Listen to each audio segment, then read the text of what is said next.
ఇలా లోనకు రావడానికి కూడా పనికిరమంటున్నాను. ఇప్పుడు అదే క్లబ్ లో కూర్చొని మంత అవుతున్నాం. వాసు చెప్తున్నానంటే నమ్ము.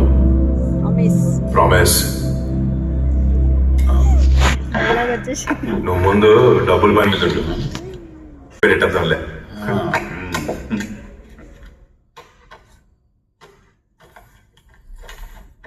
ఎక్కడికి?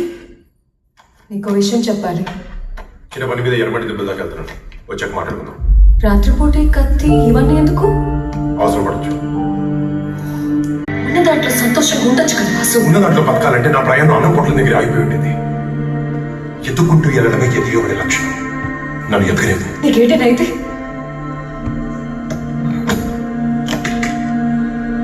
నలుగురికి మంచి చేయాలన్న ఆలోచన ఉంటే చెడు జరగదు. వస్తాను.